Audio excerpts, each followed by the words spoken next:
New year, new you. That's a popular slogan that's around there for so many people every single year. New year, new you, 2021. New year, new you, 2020. New year. I think you get the point at this point. Point. I know. I just wanted to get to the top 8 different questions about weight loss. What you can do, what the little tricks, what the little gimmicks are out there to give yourself that waistline, because let's be completely honest here, both guys and girls, whoever watches this stuff, that's a pretty nice waistline. You probably want one either on yourself or close to you, if we're being completely honest. And yeah, you can't see your toes by the end of the year. Yeah, you probably got some questions how to remedy that situation. Is it easier to lose weight in winter? What? Or gain weight by eating ice cream? Well, it's nutritionally vapid and it's fairly calorically dense. So, what? What kind of daily habits will make you fat? Well, eating ice cream consistently. I'm pretty sure that one's on there. Is it hard to trim your abdomen? It depends on how your body stores fat. A Taiwan traditional Chinese medicine. Oh boy, we'll clarify the above questions. It's all about your qi and try to use acupuncture. But let's take a look at these top 8 questions. Is it better to lose weight in winter? Wait, is it better? No, every time of the year is better. It's just a little bit easier. I would protest, or rather contest, because in the winter your body has to expend a certain amount of calories to also heat yourself. If you live in a colder climate, if it's only like a couple of degrees, if it goes from being a little bit above to at room temperature outside in the climate that you live, is not really going to change all that much. But if you live in a place, it doesn't even have to be as extreme where it's like 20 below every single day outside. Okay, now, keeping your body temperature, at a suitable level is an expenditure of energy. And at the end of the day, body mass, that is, it's a simple calculation of energy in and energy out. But let's see what we got from the experts. Chilly winter not only makes one exercise less, I disagree, but will raise one's desire to eat more to gain calories. All right, that just sounds like a weak willpower. In TCM, it is believed that winter is a good time to lose weight. And I've give you several logical reasons instead of just putting your faith in some ancient Chinese medicine. Physician Yu Yawei from Royal Jade Traditional Chinese Medicine Clinic in Taiwan said that in winter, qi and blood are drawn inward. Yeah, it's almost like you can describe that through a physiological process of your body tries to maintain your core temperature as opposed to anything in the periphery. That's why your fingers and that's why your toes, that's why your ears get colder before your chest, before your lungs, before your vital internal organs. So you don't need to just say your qi and your blood tries to keep closer to you, and that makes it more difficult to lose weight. It's like, what are we doing here? Which activate the internal organs and increase the body's own metabolic rate. There you go. TCM believes that qi is the vital, and I don't care about your qi crap. You had something right there. Study published in Diabetes in 2009 also found that in wintry weather, the body will increase its metabolic rate. Yes, to heat you up appropriately. It will follow the same, if you follow the same eating habits, your metabolism will be higher in the winter than in the summer, and you should lose weight. But why do so many people gain weight in the winter? Because they're lazy. It's like, it's snowing outside, so I guess I'm just going to have to order DoorDash. It's like, bro, these are the same people who is like, it's too hot outside to go outside and exercise. They're always going to find excuses. So moving right along, where does the desire from snacking come from? Funny you should ask. I would say boredom. I'm just going to go ahead and posit my answers to these questions because as a personal trainer, just somebody who has heard from a multitude of clients and given the same dumb dog crap answers over and over again as to why there's no change on that scale. Why do you continue? Why are you gay? All the same things. The words might be different, but the sentiments are exactly the same over and over again. So where does the desire from snacking come from? Boredom, repetition. That's all it is, And perhaps confusing your brain signals between I'm thirsty and I'm hungry.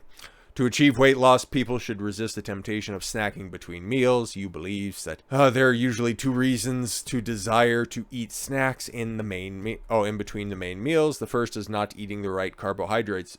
Don't eat any, because carbohydrates will just go right through you. It's an immediate source of energy, and then it will store away, but it spikes your glucose and then it plummets it right afterwards. But that's your simple carbohydrates. Obviously, there are different ones, but if you're eating everything all together at your set meals that are out there, you're not really having to worry about the big spike because it's going to be mitigated somewhat by the amount of fat and protein that's going to be in there as well.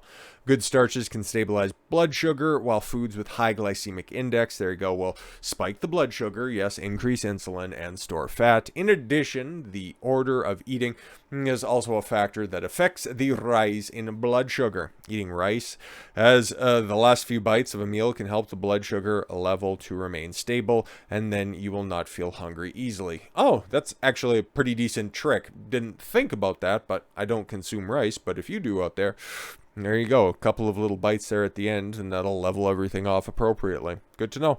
Second is not eating enough. Yeah, if you're hungry and then you just want to snack all the time, again, I'm also thinking from a psychological standpoint, it's something that you do.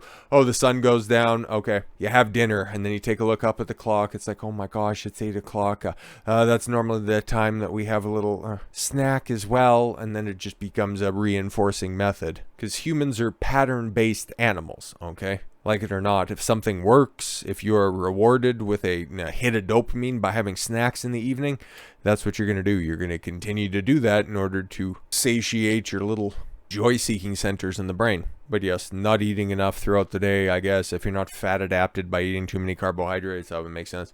Get out of the fear of getting fat and attempting to reduce intake amount. People eat between meals. You suggested that if you still want to eat snacks, you can choose some healthy snacks with low sugar content, yeah, such as rice cakes, dried fruit. Yeah, dried fruit normally has a whole bunch of sugar in that. That's a terrible take. I would just say, leafy greens as usual, or good beef jerky, not with soy sauce, but with tamari. Tamari's what you want with curing in there, and just salt and beef though, if you want to dehydrate some yourself. But beware of choosing foods with preservatives and saccharin additives. There you go. Are sugar-free drinks or foods safe for losing weight? They're better than not sugar-free drinks, okay? But if you're worried about that, hopefully you don't mind the old brain cancer from the aspartame. And they do end up tricking the brain to elicit the same sort of response that you would normally get from a Coke Zero is going to trigger in the same brain, the same part of your brain that a regular full sugar Coke will. So it'll trick it for the time being, but getting away from all that sody pop and all that nonsense as well is probably the better choice for you, but to each their own, I guess. And sugar-free foods, it's like normally you trade off sugar for a whole bunch of chemicals, so it's really a net neutral, really, if you're thinking about it.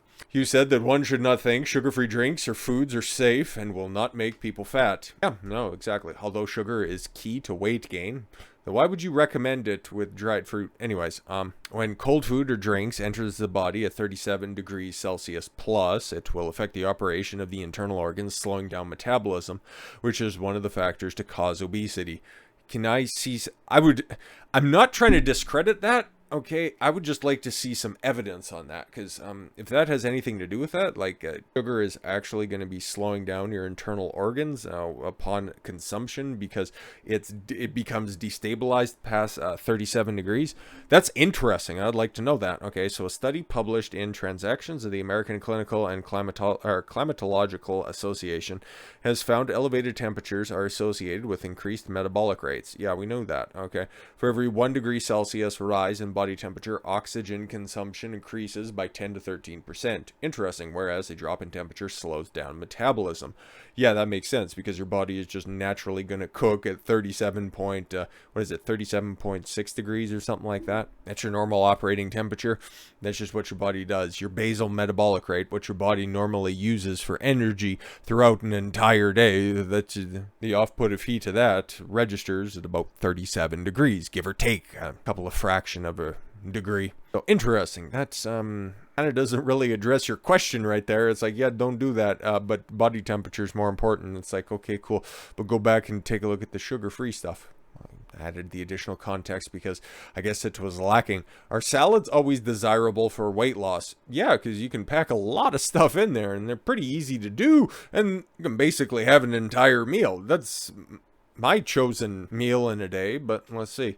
Salads make lettuce. Oh, salads made with lettuce. Lettuce is rich in fiber and low in calories, and is a favorite choice of many dieters. Yes, of course. And then it always comes down to what type of lettuce are you using?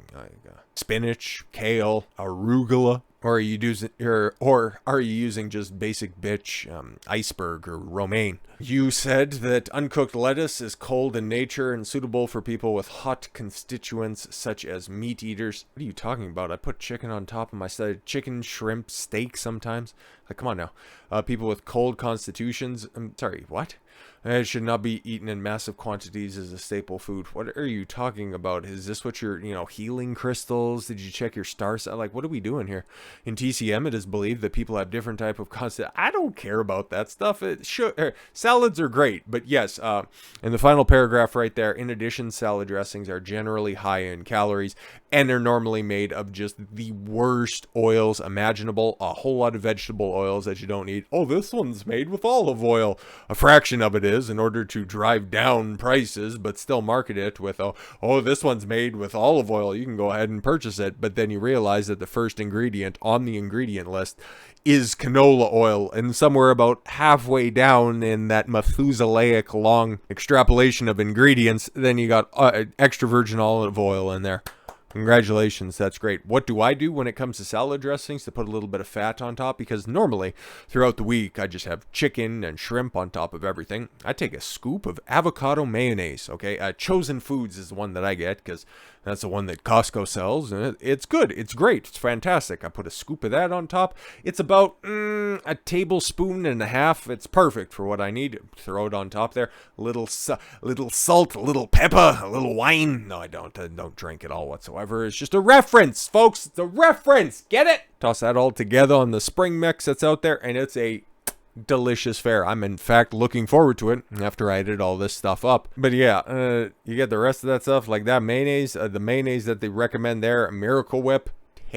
Terrible stuff. A lot of inflammatory oils and ingredients, and a whole bunch of shelf stabilizers. Like, what are you doing? Okay. Thousand Islands dressing, Caesar dressing, all of that stuff. Tenuous at best. Okay. Will I get fat if I do not drink enough water? No, not per se, unless you take it to an extreme, but your body also has a bunch of other processes in there to make sure that you drink enough water. But why are you also arguing from the position that I don't want to drink water? That's interesting in and of itself. The body needs various enzymes for digestion and metabolism, and need to remove the waste that has been detoxified by the liver.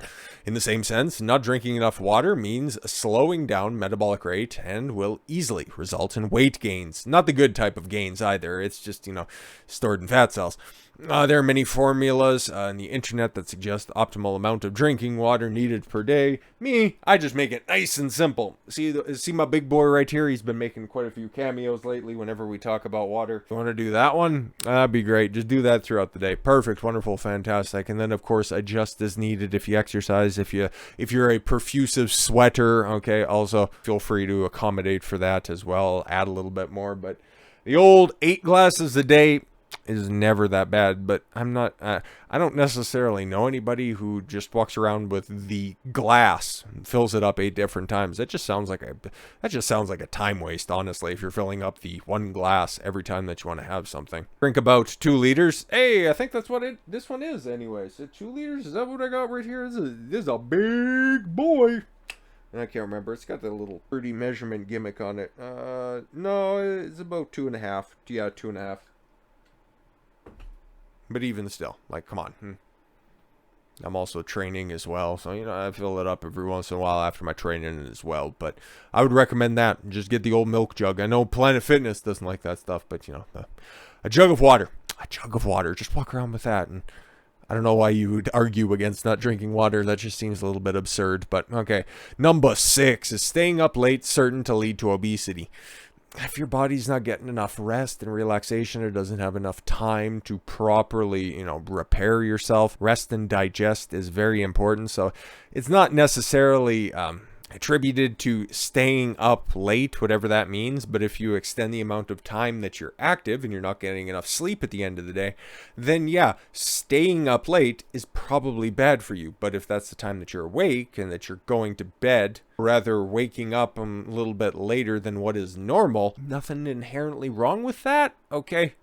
This one's going to be the counterpoint to this, but exercise is not the only way. Oh, I'm sorry. Late. I jumped ahead to 7. On whether there's a close relationship between staying up late and being obese, you said that staying up late will make you fat because the human body will secrete an enzyme called leptin. And also your body is naturally attuned thanks to, stars in the sky and your old human genetics that are in there. You're designed naturally to be up when the sun comes up and go to rest when the sun goes down. Okay, that's 100 million years of human ingenuity still manifesting in 2023, and the amount of HGH that your mind secretes for the rest of your body to rest and repair is normally around local time, okay, 10 to 11 o'clock. That's normally when, you get the best. Oh, I'm sorry, 10 to 2 o'clock in the morning. That's normally when you get your best sleep, and that's when you get your more rejuvenative, replenishing sleep. Let's go with X. I know I butchered that word. So,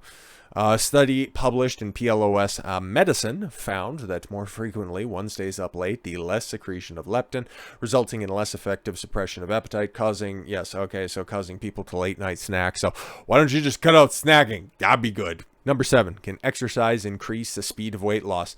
Yes, energy in, energy out. What's the justification on this one? You said that exercise is not the only way to lose weight. Thanks, but it will help you lose weight. As long as you're raising your heart rate, expending more energy to move, it's pretty self-explanatory. She suggests that dieting is more effective than exercise. Yeah, but you do both. I'll probably help as well, especially if you're fielding questions in the realm of, well, what if I eat this time? Okay, what if I drink this amount of water? These are normally people that want to try to justify their bad eating habits and then just try to make the least painful decisions possible. Well, I really like Mars bars.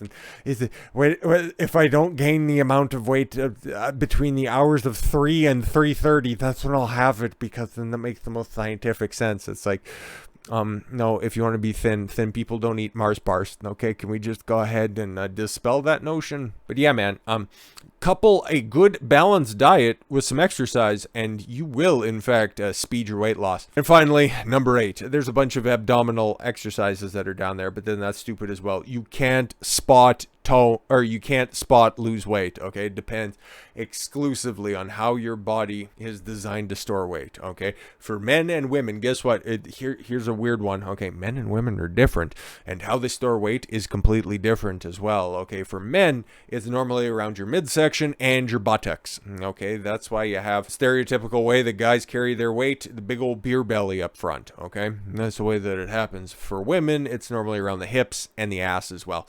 That's where you got one thing in common: the hips, the thighs, and the ass. That's normally where it goes first. So shout out to the ass mans. But does constipation make the lower abdomen look bulkier? In extreme cases, I guess, because that's where your intestines. That's a weird ass question. You said that constipation is the main reason why it's difficult to lose belly fat. Sitting still in the office for a long time without muscle exercise is a genetic problem in all factors. Why would you think that developing your abdominal muscles would make your lower abdomen look bulkier? Or, I'm sorry, would fix that issue. You said that there are ways in TCM to solve waist and abdomen obesity. Yes, stop being fat. Those include Chinese herbal medicine to regulate. No, this is just stupid. We'll just stick with the science, okay? I'll cite myself as an expert on this one, okay? Depending on the way that your body stores fat, like I've said before, multiple different times, okay?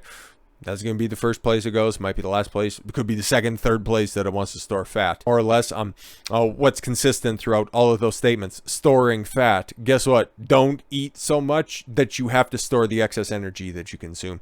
Or if you consume excess calories above your basal metabolic rate, incorporate some exercise. Pretty good. Might even pack on some muscle if you're eating appropriately. But that is all contingent on you eating appropriately. So you exercise, you get rid of that excess weight. Or if you run a caloric deficit by not exercising, which I don't even know how do you even do that in today's day and age? if you want to do that, that result will be achieved. And then guess what? You'll have no belly fat after long enough time, okay? But then what do you want to do after that? If you want to have a nice flat stomach, okay, if you want to have this type of waistline, once again, which I highly, highly, highly, highly, highly recommend, you can do some abdominal exercises, okay? And that's one of those things. That's one of those muscle groups that you can work every single day.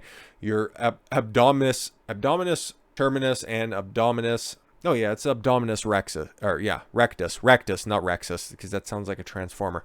But the rectus is the one that's right around the bottom, okay, right around her belt line, which is very, very wonderful. The well-toned, well-developed abdominis rectus, okay. That's the one that's normally harder to exercise, that requires lower abdominal engagement. That's normally when you want to hold a nice firm core as well, and then also, you know, engage your core when you're doing abdominal contractions as well. You get the six-pack from the rexus up, or I'm sorry, from the terminus up top, and then flat part at the bottom, okay, and the muscle is a cross, okay, for the rectus. That's the one that just goes flat because, well, there's no bumps up there like you have up there in the upper abdominals. Those are only exposed when you get, for a man, it's about 10-ish% body fat and lower, then you can have exposed abdominals. There's also another old saying in the lifting community, okay? Abs are not created in the gym. If you're doing proper form on a whole host of different exercises, okay, you're naturally using your core to stabilize or to even engage as well in some lifts, okay? You can do that as well. Six packs are not created in the gym. They're created in the kitchen. So eat appropriately, achieve your weight loss goals for 2023 so the self-defeating cycle doesn't begin to turn anew and that you just try to use it to justify your bad eating habits next holiday season. So with all that said, thank you all very much for the gift of your time. I've been Don Consuelo. I want you to follow your gut and get after it. Take care, everyone.